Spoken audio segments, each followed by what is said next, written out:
So chapter 55, East of Eden. All of the lights were on in the trash house. The door stood partly open and the house was cold. In the sitting room, Lee was shriveled up like a leaf in the chair beside the lamp.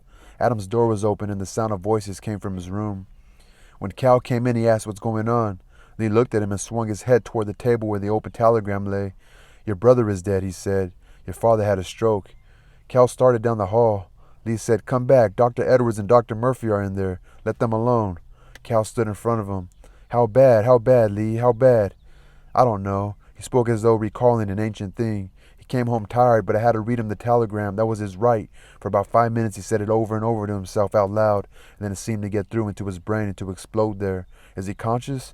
Lee said wearily, sit down and wait, Cal. Sit down and wait. Get used to it. I'm trying to. Cal picked up the telegram and read its bleak and dignified announcement. Dr. Edwards came out carrying his bag. He nodded curtly, went out, and closed the door smartly behind him.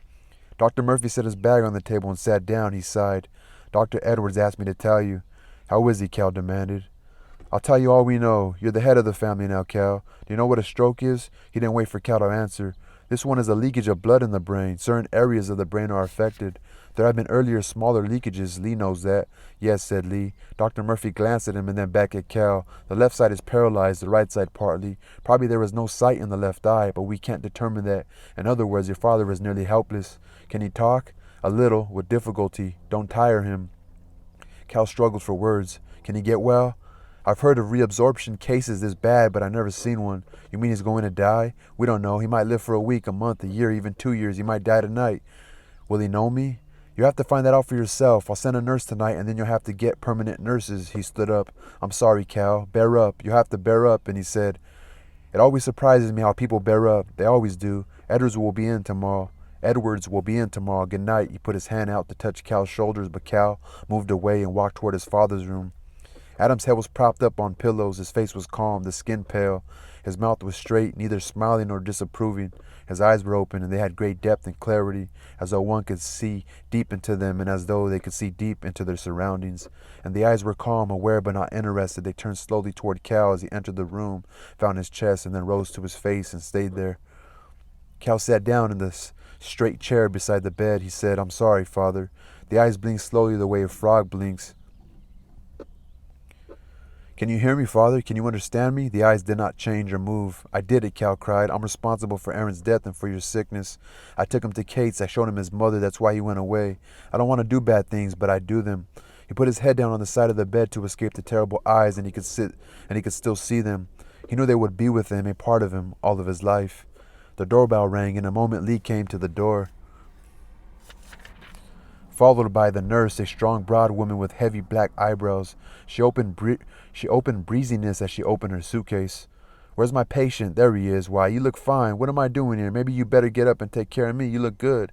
Would you like to take care of me, big handsome man? She thrust a muscular arm under Adam's shoulder and effortlessly hoisted him toward the head of the bed and held him up with her right arm while with her left she patted out the pillows and laid him back. Cool pillows, she said. Don't you love cool pillows? Now where's the bathroom? Have you got a duck and a bedpan? Can you put a cot in here for me? Make a list, said Lee, and if you need any help with him, why would I need help? We'll get along just fine, won't we, sugar sweetie? Lee and Cal returned to the kitchen. Lee said, before she came, I was going to urge you to have some supper, you know, like the kind of person who uses food for any purpose, good or bad. I bet she's that way. You can eat or not eat, just as you wish. Cal grinned at him. If you try to make me, I'd have been sick, but since you put it that way, I think I'll make a sandwich. You can't have a sandwich. I want one. It all works out, said Lee. True to outrageous form, it's kind of insulting that everyone reacts about the same way. I don't want a sandwich, Cal said. Are there any tarts left? Plenty in the bread box. They may be a little soaky. I like them soaky, Cal said. He brought the whole plate to the table and set it in front of him. The nurse looked into the kitchen. These look good, she said, and took one, bit into it, and talked among her chewings. Can I phone Grove's drugstore for the things I need? Where's the phone? Where do you keep the linen? Where's the cot you're going to bring in? Are you through with this paper? Where'd you say the phone is? She took another tart and retired. Lee asked softly, did he speak to you? Cal shook his head back and forth as though he couldn't stop. It's going to be dreadful, but the doctor is right. You can stand anything. We're wonderful animals that way. I am not. Cal's voice was flat and dull. I can't stand it. No, I can't stand it. I won't be able to. I'll have to. Lee gripped his wrist fiercely. Why, you mouse, you nasty cur, with goodness all around you, don't you dare suggest a thing like that. Why is your sorrow more refined than my sorrow? It's not sorrow. I told him what I did. I killed my brother. I'm a murderer. He knows it. Did he say it? Tell the truth. Did he say it? He didn't have to. It was in his eyes. He said it with his eyes. There's nowhere I can go to get away. There's no place. Lee sighed and released his wrist. Cal, he spoke patiently, listen to me. Adam's brain centers are affected. Anything you see in his eyes may be pressure on that part of his brain which governs his scene. Don't you remember you couldn't read? That wasn't his eyes, that was pressure. You don't know he accused you. You don't know that. He accused me, I know it. He said I'm a murderer. Then he will forgive you, I promise. The nurse stood in the doorway. Why are you promising, Charlie? You promised me a cup of coffee. Or what are you promising, coffee? You promised me a cup of coffee. That nurse is annoying. I'll make it now. How is he? I'll make it now. How is he? Sleeping like a baby. Have you got anything to read in this house? What would you like? Something to take my mind off my feet. I'll bring the coffee to you. I've got some dirty stories written by a French queen. They might be too. You bring them with the coffee, she said. Why don't you get some shut-eye, sonny? Me and Charlie will hold the fort. Don't forget the books, Charlie. Lee set the percolator on the gas jet. He came to the table and said, Cal, what do you want? Go to Abra. That threw me for a loop that he got fucking killed. I mean, it's only right? He's in the war, so that's what the fuck happens. Cal stood on the neat porch and kept his finger on the bell until the harsh overlight flashed on and the night bolt rasped and Mrs. Bacon looked out. I want to see Abra, Cal said. Her mouth dropped open in amazement. You want what? I want to see Abra. You can't. Abra's gone to her room. Go away. Cal shouted, I tell you I want to see Abra. You go away or I'll call the police. Mr. Bacon called. What is it? Who is it? Never you mind. Go back to bed. You aren't well. I'll handle this. She turned back to Cal. Now you get off the porch, and if you ring the bell again, I'll phone the police. Now get out. The door slammed, the bolts scraped, and the hard overlight went off. Cal stood smiling in the dark, for he thought of Tom Meek lumbering up, saying, Hello, Cal. What you up to? Mrs. Bacon shouted from inside. I see you. Go on now. Get off the porch. He walked slowly down the walk and turned toward home, and he hadn't got a block before Abra caught up with him. She was panting from her run. Got out the back way, she said. They'll find you gone. I don't care. You don't? No. Cal said, Abra, I've killed my brother and my father is paralyzed because of me. She took his arm and clung to it with both hands. Cal said, Didn't you hear me? I heard you. Abra, my mother was a whore. I know, you told me. My father was a thief. I've got her blood, Abra, don't you understand? I've got his, she said. They walked along in silence while he tried to rebalance himself. The wind was cold and they quickened their steps to keep warm. They passed the last streetlight on the very edge of Salinas and blackness lay ahead of them, and the road was unpaved and sticky with black doby mud. They had come to the end of the pavement, to the end of the streetlights. The road under their feet was slippery with spring mud, and the grass that brushed against their legs was wet with dew. Abra asked, Where are we going? I wanted to run away from my father's eyes. They're right in front of me all the time. When I close my eyes, I still see them. I'll always see them. My father is going to die, but his eyes will still be looking at me, telling me I killed my brother. You didn't. Yes, I did, and his eyes said I did. Don't talk like that. Where are we going? A little farther, there's a ditch and a pump house and a willow tree. Do you remember the willow tree? I remember it. He said, the branches come down like a tent and their tips touch the ground. I know. In the afternoons, the sunny afternoons, you and Aaron would part the branches and go inside, and no one could see you. You watched? Oh, sure I watched. And he said, I want you to go inside the willow tree with me. That's what I want to do. He stopped and her hand pulled him to a stop. No, she said, that's not right.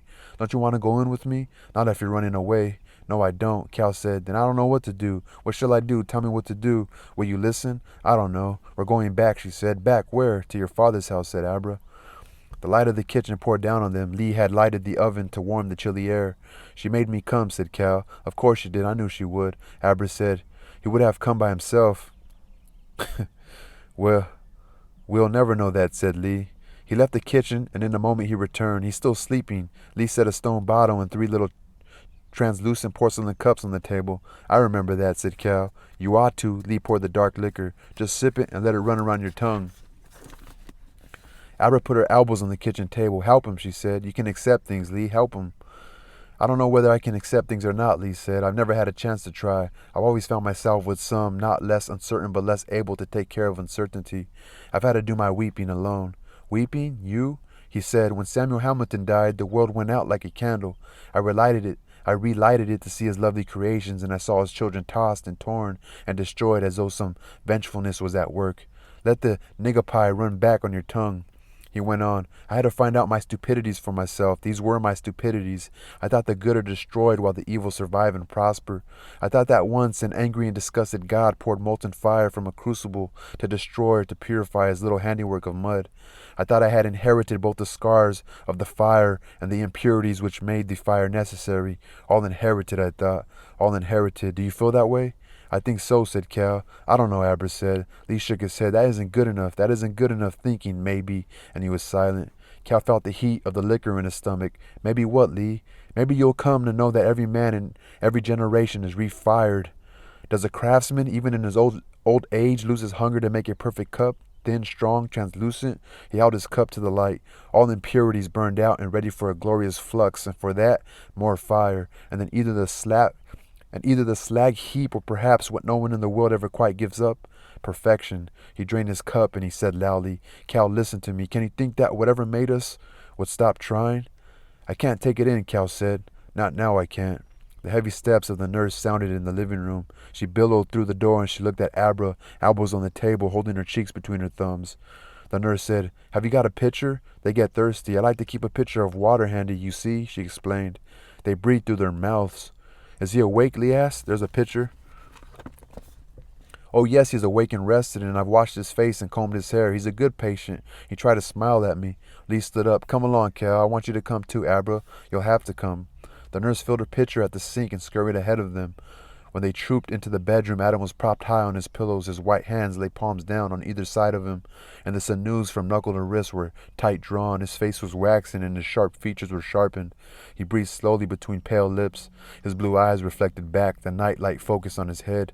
Lee and Cal and Abra stood at the foot of the bed, and Adam's eyes moved slowly from one face to the other, and his lips moved just a little in greeting.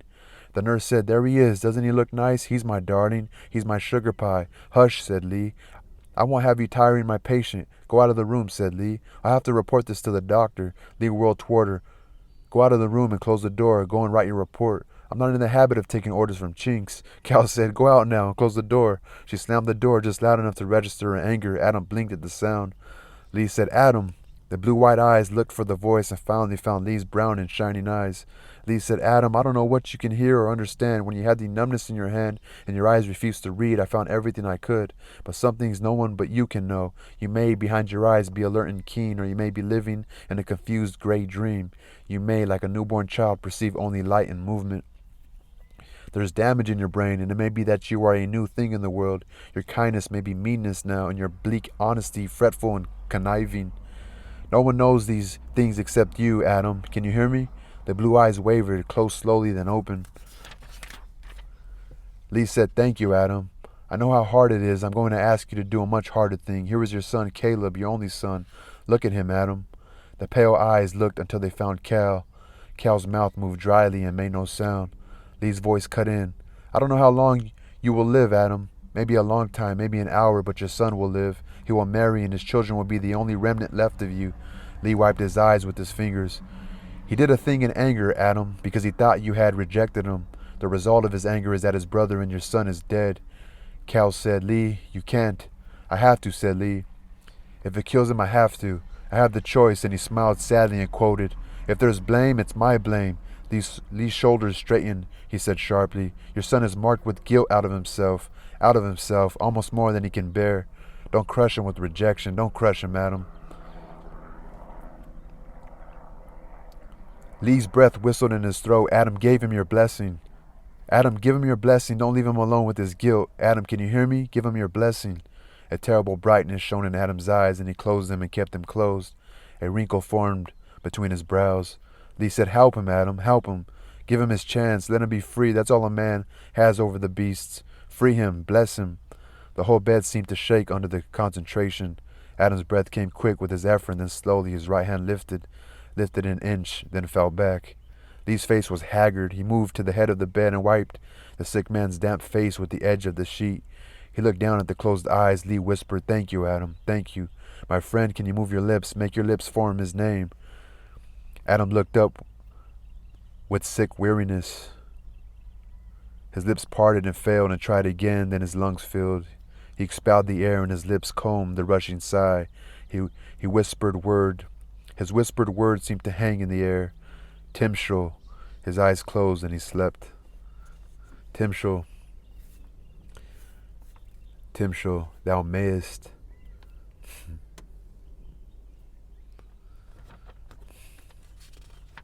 Timshel. So why did Lee say Lee's voice? I don't know how long you will live. I have to, said Lee. If it kills him, I have to. I have the choice. And he smiled sadly and quoted, if there's a blame, it's my blame. Why would he say it's my blame, though? Why would Lee say it's his blame? Because they told him about his mother? I don't know. Yeah, fuck, his brother's dead. A lot of tragedy in this fucking story, man. A lot of tragedy. A lot of sad shit, you know? A lot of tragedy. That's it. That's it.